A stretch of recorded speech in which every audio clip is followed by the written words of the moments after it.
நண்பர்களே, ஒரு வழியாக கொடைக்கானல் மலையிலேருந்து கீழே இறங்கியாச்சு.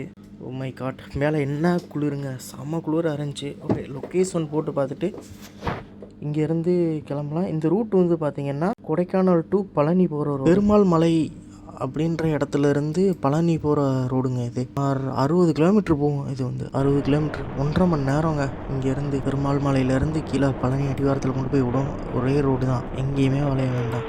இடையில கூகுள் மேப்பு வேலை செய்யலைங்க. ரூட்டை பார்த்து வந்தாச்சு கேட்டு.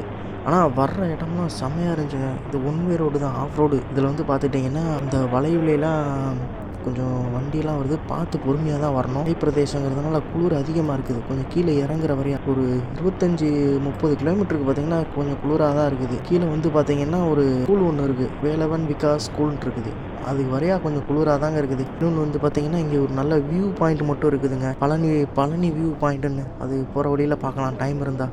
இங்கேருந்து பார்த்தீங்கன்னா போகும்போது நல்லா என்ஜாய் பண்ணிட்டு ஜாலியாக தாங்க போய்கிட்டு இருந்தேன். கீழேருந்து ஒரு 20-30 கிலோமீட்டருக்கு நல்லா தாங்க போய்கிட்டு இருந்துச்சு. ஆட்டோமேட்டிக்காக பார்த்தீங்கன்னா ஓவராக குளிர ஆரம்பிச்சிருச்சு. அப்புறம் வந்து ஒரு தாத்தா கடையில் டீ குடிச்சிட்டு திரும்ப ரிட்டன் அந்த லொக்கேஷனுக்கு ரீச் ஆனதுட்டிக்கும் அந்த வெள்ளி ஃபால்ஸ்ன்னு இருக்கு இல்லையா, அங்கே போகும்போது பார்த்தீங்கன்னா அந்த இடத்துல ஒரு மக்காச்சோளம் அங்கே சாப்பிட்டுட்டு நான் மேலே ஏறினேங்க. பார்த்தா இருட்டிருச்சு. சரி ஓகே, நம்ம ரூமுக்கு போகலாம் அப்படின்னு சொல்லிட்டு ரூமுக்கு போகும்போது செம்ம ஏற்றத்தில் நானும் ஏற்றுறேன் ஏறவே மாட்டேன்ருச்சு. என்ன பண்ணுறது? அப்புறம் வந்து வண்டியை 2 டைம் கீழே போட்டேன். பக்கத்தில் இருந்தவங்களும் யாரும் வர மாட்டேன்ட்டாங்க. தூக்கு போகிறதுனால ரொம்ப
இடையில அந்த பைசன் காலம்பாடும்போம் இல்லையா, அது கூட இடையில வந்துச்சுங்க. பைக்கு நிப்பாட்டிட்டு நின்றுட்டு கடைசியில் கண்ணாடியை தொலைச்சிட்டு மலையில் ஏறும்போது பார்த்தீங்கன்னா பைக்கு நின்றுட்டே கீழே விழுந்ததில் என்னோட அந்த ரைட் சைடில் கண்ணாடி வந்து உடஞ்சிருச்சுங்க. கண்ணாடி உடஞ்சதுக்கப்புறம் அந்த ட்ரிப் பைட் அப்படின்னு சொல்கிற அந்த ஹோம் ஸ்டே இருக்கு இல்லையா, அவங்ககிட்ட நான் சொன்னேன், ஹோட்டல் ரெஸ்டாரண்ட்டு தங்கியிருந்தவங்ககிட்ட. அவர் சொன்னார், நீங்கள் டேரெக்டாக இதே ரூட்டில் தான் வர முடியும், வேறு ரூட்டு கிடையாது. நான் கேட்டேன் வேறு ரூட் இருக்கா அப்புறம்னு, அவங்க இல்லைன்ட்டாங்க. இதே ரூட்டு தான் அவர் லொக்கேஷன் போட்டு கொடுத்ததும்.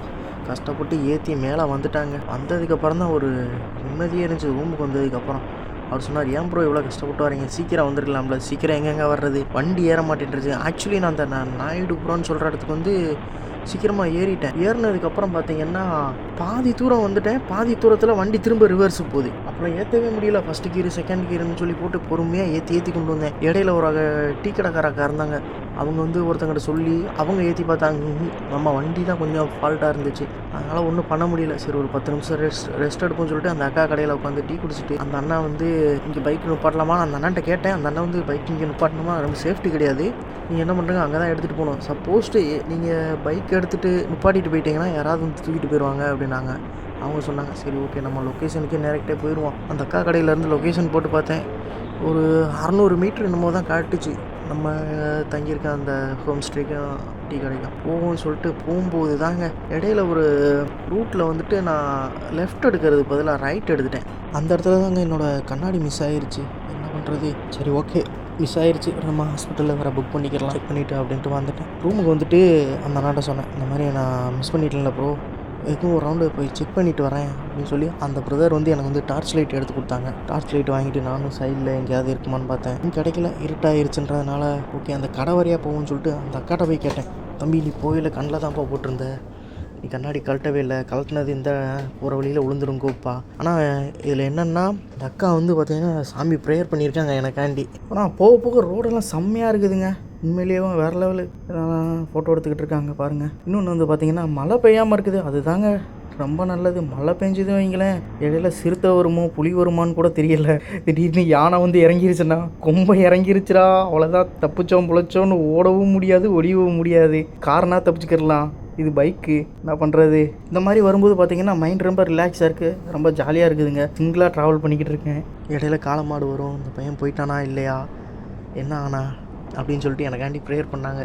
அந்த அக்கா கடை டீ கொடுத்து உட்கார வச்சதுனால போயிட்டு நான் ரூமுக்கு போயிட்டு அந்த அக்காவை பார்க்க பார்த்ததுனால ரொம்ப தேங்க்ஸ்ன்னு சொல்லிவிட்டு அந்த கடை நன்றி சொல்லிட்டு வந்தேங்க. நெக்ஸ்ட் என்னென்னு பார்த்தீங்கன்னா, சரி ஓகே கண்ணாடி கிடைக்கல, நம்ம வீட்டுக்கு போவோம், சாரி அந்த ஹோம் ஸ்டேக்கு போகலான்னு சொல்லிட்டு ஹோம் ஸ்டேக்கு போனேன். அந்த பிரதரும் எனக்காண்டி வெயிட் பண்ணிவிட்டு எனக்காண்டி தோசை சுட்டு வச்சுருந்தாருங்க. சாப்பிட்டுட்டு அதுக்கப்புறம் பிரதர்கிட்ட ரொம்ப நேரம் பேசிக்கிட்டு இருந்தேன். அப்புறம் ரூமில் இருக்கும்போது வீட்டிலேருந்து கால் பண்ணாங்க, போயிட்டு என்ன பண்ணிட்டு கேட்டிருக்கேன்னு சொல்லி நான் அந்த மாதிரி தங்கியிருந்த இடத்த எல்லாத்தையும் சொன்னதுக்கு கொஞ்சம் இது பண்ணாங்க. சரி பார்த்து பத்திரமா சுற்றி பார்த்துட்டு வான்னு வீட்டில் சொன்னாங்க.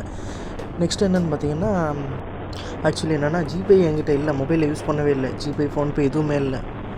வேறு ஒரு பிரதர் தான் எனக்கு ஹெல்ப் பண்ணாங்க. கூட நம்ம ஃப்ரெண்ட்ஸுன்னு சொல்லலை, அவங்களும் என்ன மாதிரி பார்க்குறதுக்கு வந்திருக்காங்க. நல்லா பழகுனாங்க, ஜாலியாக விளாக்லாம் எடுத்தோம். அவங்களோட போயிட்டு ஒரு மன வருத்தத்தில் இருந்தேன்னா கொஞ்சம் அவங்க வந்ததுக்கப்புறம் கொஞ்சம் ஜாலியாக இருந்துச்சுங்க. அடுத்தது கிளம்பியாச்சு குணா கேவ், அப்புறம் ஒரு 4 பிளேஸை பார்த்துட்டு தான் இந்த ரூட்டில் இறங்கியாச்சு, கொடைக்கானல் டு பழனி. ஊர்லேருந்து வந்ததுக்கப்புறம் என்னடா பண்ணுறதுன்னு பார்த்தேன். ஓகே இவ்வளோ நாள் ஒர்க் பண்ண போக எப்படி இருந்ததுனால இங்கே சுற்றி பார்க்குறது கொஞ்சம் ரிலாக்ஸாக ஜாலியாக இருக்குதுங்க. வண்டியில் பெட்ரோல் இருக்கா இல்லையான்னு கூட டிஸ்பிளேயில் காட்ட மாட்டேங்கி, மழையில் நனைஞ்சி டிஸ்பிளே நனைஞ்சிருச்சு. கீழே வந்து டேங்க் ஃபுல் பண்ணேன், வண்டியில் ஏற்றி, அதாவது மலையில் ஏறும்போது வந்து பார்த்திங்கன்னா ஒரு 2 டைம் கீழே விழுந்தேன். அப்போ வந்து பாதி பெட்ரோல் கீழே கொட்டுச்சு, ஏன்னான்னு தெரியல, பார்க்கணும் செக் பண்ணி அப்படின்னு கீழே போயிட்டு தான். கொடைக்கானல் தான் என்ன, இன்னும் குளிருதுங்க, குளிர் தான் தாங்க முடியல. 2 ஸ்வெட்ரு போட்டிருக்கேன், போட்டதுலேயும் அப்படியே குளிருது. இங்கே எப்படின்னா ஒரு யூரோப்பியன் கண்ட்ரியில் அடர்ந்த பனிமலையில் அவங்கெல்லாம் எப்படி வாழ்கிறாங்க, அவங்கெல்லாம் என்ன பண்ணுறாங்க, கொஞ்சம் நம்ம பரவாயில்லன்னு எனக்கு தோணுது. நண்பர்களே, அப்புறம் பார்த்திங்கன்னா 4 பிளேஸ் எல்லாத்தையும் பார்த்துட்டு நாங்கள் வந்து போகும்போது வந்து பார்த்திங்கன்னா அந்த பசங்க கிளம்புறேன்னாங்க. சரி வாங்க கிளம்புவோன்னு சொல்கிற நேரத்தில் இடையில ஒரு இடத்துல ஃபோட்டோ எடுத்தோம், வீடியோ எடுத்தோம். முடிஞ்சதுக்கப்புறம் ஒரு பூம்பாறை முருகன் கோயில் செல்லும் வழி அப்படின்னு போட்டிருந்தாங்க. அந்த போகிற நேரத்தில் பார்த்திங்கன்னா என்னோடய கேமரா ஆஃப் ஆகிடுச்சு, என்னென்னு தெரில, பேட்டரி லோன்னு வந்துருச்சு. எப்பயும் எக்ஸ்ட்ரா பேட்டரி வச்சுருக்கணும்னு அப்போ தான் எனக்கு தோணுச்சு. சரி ஓகே பூம்பாறை முருகன் கோயில், இவ்வளோ தூரம் வந்தாச்சு, நம்ம முருகனை பார்த்துட்டு போகலாமே அப்படின்ட்டு வண்டி எடுத்துகிட்டு கிளம்புனாங்க. நேராக போனேன். பூம்பாறை முருகன் கோவில் 30 கிலோமீட்டரோ ஏதோ 13 கிலோமீட்டர்னு நினைக்கிறேன், 13 கிலோமீட்டர் போட்டிருந்தாங்க. இவ்வளோ தூரம் வந்தாச்சு, ஜஸ்ட்டு 13 கிலோமீட்டர் தானே, போய் பார்த்துட்டு வரலான்ட்டு கிளம்பியாச்சு. அவங்களே அனுப்பியாச்சு. அவங்களும் ஓகே ப்ரோ பார்த்து போயிட்டு வாங்கன்னு சொல்லிட்டு போயிட்டாங்க. முருகன் சாமி கும்பிடும்போது அங்கே ஒரு அக்கா சொன்னாங்க, முருகன் நினச்சா தான் நம்ம பார்க்க முடியும், நம்ம சாதாரணமாலாம் இங்கே வர முடியாது அப்படின்னாங்க. போயிட்டு என்னோடய பைக்கை நிப்பாட்டிட்டு செம்ம டயர்டுங்க. உண்மையிலேயும் என்னோடய லைஃபு இப்படியும் எப்படி சொல்கிறதுனா உடம்பு வலி. முதல்ல நைட்டு நல்லா தூங்கி எழுந்திரிச்சேன், காலையில் தாங்க செம்ம டயர்டாக இருந்துச்சு. அப்புறம் போக எல்லாமே சரியாயிருச்சுங்க. குழந்தை வேலப்பர் பார்க்க பார்த்தீங்கன்னா குழந்தை வேலப்பர்னு போட்டிருந்தாங்க. ஒரு இடத்துல குறிஞ்சி ஆண்டவர்னு போட்டிருந்தாங்க. இது வந்து பார்த்தீங்கன்னா குறிஞ்சி ஆண்டவர்னு போட்டிருந்தாங்க. பூம்பாறை குறிஞ்சி ஆண்டவர் குழந்தை வேலப்பர், சாரி குழந்தை வேலப்பர். குறிஞ்சி ஆண்டவர் வந்து அது இங்கேயே இருக்குது. மொத்தம் 6 முருகன் கோயில் இருக்குதான். நான் பார்த்தது ஒன்று முருகன் ஒரே ஒரு இடத்த காமிச்சிருக்காரு. பழனிக்கு இருப்பதில் இந்த ஒரு இடம் ஃபேமஸாக இங்கே பார்த்துட்டு அதுக்கப்புறம் தாங்க பழனிக்கே வந்தேன். குழந்தை வேலப்பரை பார்த்துட்டு கிட்டத்தட்ட அந்த 13 கிலோமீட்ரு போனேன் இல்லையா பூம்பாறை, அந்த ரோடு வந்து பார்த்திங்கன்னா இதை விட செம்மையாக இருந்துச்சுங்க. ஆஃப் ரோடு தான், சிங்கிள் ரோடு. அப்போசிட்டில் வண்டி வந்தால் விலகிறதுக்கு இடம் இல்லாத மாதிரி இருந்துச்சு. இங்கே போயிட்டு அங்கிட்டு போயிட்டு சுற்றி போயிட்டு இறங்கும்போது நல்லா இறங்கியாச்சு. ஏறும்போது கொஞ்சம் கஷ்டமாயிடுச்சு, ஏன்னா வண்டி திணறுது. இவ்வளோ தூரம் ஏற்றத்தில் ஏறி இறங்குறோமா. இன்ஜின் ஆயில் மாற்றலை, ரொம்ப நாளைக்கு முன்னாடி மாற்றினது, அதை வச்சு போயிட்டு வந்தாச்சு. எனக்கு வந்து மொபைல் டவர் இல்லை அந்த சைடில், என்னோட பிஎஸ்என்எல் யூஸ் பண்ணுறதுனால. மற்ற சிம்னா ஓகே ஏதோ எடுக்கும், பிஎஸ்என்எல்ன்றதுனால எனக்கு வந்து டவர் எடுக்கல. அந்த பசங்க போனாங்களா என்ன பண்ணுறாங்க எதுவும் தெரில. ஓகே அவங்களுக்கு கால் பண்ணலான்னு நினச்சிட்டு கீழே போயிட்டு தான் நாங்கள் ஃபோன் பண்ணி பேசினேன். இந்த மாதிரி நான் போனதை சொன்னேன், ஒரு ஆஃப் ரோடு நீங்களும் வந்திருக்கலாம், வந்து பார்த்துட்டு போயிருந்துக்கலாம்னு சொன்னேன். அவங்க வந்து என்ன அவுட் பண்ணுறாங்கன்னு பார்த்தா ஃபிஷர்மேனா, உங்கள் மீனவன், நாகை மீனவன், அது மாதிரி அவங்க தூத்துக்குடி மீனவன் அந்த மாதிரி சொல்லிக்கிட்டு இருந்தாங்க. ஃபிஷ்லாம் போவோம் வாங்க ப்ரோ ஒரு நாளுக்கு நீங்கள் அப்படின்னு சொன்னாங்க. அதை பேசிட்டு அதுக்கப்புறம் தாங்க நான் அந்த குழந்தை வேலப்பர் முருகனை பார்த்துட்டு வந்தேன். எனக்கு வண்டி கொஞ்சம் சரியில்லாமல் போயிடுச்சு, என்ன பண்ணுறது. ஆனால் அவ்வளோ தூரத்துலேயும் அந்த வண்டியில் நான் போயிட்டு வந்துட்டேன். எவ்வளோ மன கஷ்டம் இருந்தாலும் இந்த மாதிரி தனியாக போகும்போது தாங்க கொஞ்சம் அது ஒரு ஃப்ரீடமாக ஜாலியாக சந்தோஷமாக இருந்துச்சு. வாழ்க்கையில் இந்த மாதிரி ஒரு டைம் எல்லோரும் போயிட்டு வாங்க, ஃபேமிலியோடு போயிட்டு வாங்க. அப்புறம் வந்து பார்த்திங்கன்னா சிங்கிளாக இருந்தீங்கன்னா சிங்கிளாக பைக்கில் போயிட்டு வாங்க, ஃப்ரெண்ட்ஸாக போங்க, பார்த்து சேஃப்டியாக போங்க. சேஃப்டியாக நமக்கு ரொம்ப முக்கியம் இங்கே, ஏன்னா ஆஃப் ரோடுன்றதுனால. இன்னொரு விஷயம் என்னென்னா இப்போதைக்கு இங்கே மழை வரலைங்க, அதுதாங்க பெரிய இது. மழை பெஞ்சிச்சுன்னா எங்கிட்டேருந்து கல் உருளுதுன்னு தெரியல. கல் உருண்டுச்சுன்னா பெரிய தலைவலி, மழை பெஞ்சிச்சுன்னா அப்புறம் ரொம்ப குளிர் அடிக்கும், பேக்லாம் நனைஞ்சிரும். என்கிட்ட மூடுறதுக்கு எதுவும் இல்லை, நான் எதுவும் எடுத்துகிட்டு வரல. இடையில ஏதாச்சும் கடை இருந்தால் தான், கடை இல்லைன்னு வைங்களேன் ரொம்ப கஷ்டம். கொடைக்கானலில் வந்து பார்த்திங்கன்னா குறிஞ்சி ஆண்டவர், வில்பட்டி அந்த பக்கம் பார்த்தீங்கன்னா நல்லா லேண்டெல்லாம் ப்ரொமோஷன் பண்ணுறாங்க. வீடியோவில் பார்த்தேன் சின்ன சின்ன இதாக இருக்குன்னு. அடுத்த டைம் போயில் வந்து ஏதாவது ஒரு நல்ல லேண்ட் ஒன்று புக் பண்ணணுங்க. அந்த வில்பட்டி கிராமம் இருக்கு இல்லையா, அங்கே போயிட்டு பார்த்துட்டு அப்புறம் குறிஞ்சி ஆண்டவரை பார்த்துட்டு வரணும். எனக்கு வந்து கடவுள் நம்பிக்கை அதிகம். அப்புறம் நம்ம வீடியோ பார்க்குறவங்கெல்லாம் ஒரு லைக்கை தட்டி விட்டு போங்க. சப்ஸ்கிரைப் பண்ணுறீங்க, லைக் போட்டு விடுங்க. ஃபுல்லாக வீடியோ பாருங்கள். என்னோடய வீடியோலாம் நிறையா எடிட் பண்ணாமல் வச்சுருக்கேன். அப்போ எப்போ எடிட் பண்ணி போடுற மாதிரி இருக்கும்.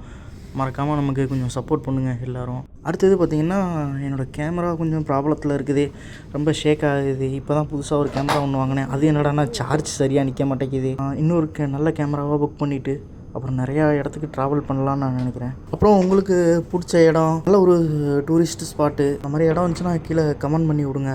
இன்னும் இந்தந்த இடத்துலலாம் நல்லா பார்க்கலாம் அப்படின்ற மாதிரிலாம் கொஞ்சம் கீழே கமெண்ட் பண்ணி பார்த்துக்கிட்டிங்கன்னா, கேரளாவில் வந்து எனக்கு நிறைய இடம் சுற்றி பார்க்கலான்னு எனக்கு தோணுது. ஆக்சுவலி அங்கே ஒரு நாள் ட்ரிப்பு பிளான் பண்ணணும். அதை இந்த பைக்கில் போக வேண்டாம், வேறு ஒரு பைக்கில் நான் போகிறேன். மறக்காமல் எனக்கு சப்போர்ட் பண்ணுங்கள். கேரளாவிலேருந்து யாரும் பார்த்தீங்கன்னா எனக்கு நல்ல லொக்கேஷனாக கொஞ்சம் சொல்லுங்கள். எவ்வளோ தான் வீடியோ போட்டாலும் 50, 100 இதுக்கு மேலே தாண்டவே மாட்டேங்குது. அப்புறம் வந்து பார்த்திங்கன்னா ஒரு 1000 பேர் பார்ப்பாங்கன்னு பார்த்தா 50 தாங்க வருது. மறக்காமல் எல்லோரும் ஃபுல்லாக வாட்ச் பண்ணுங்கள்.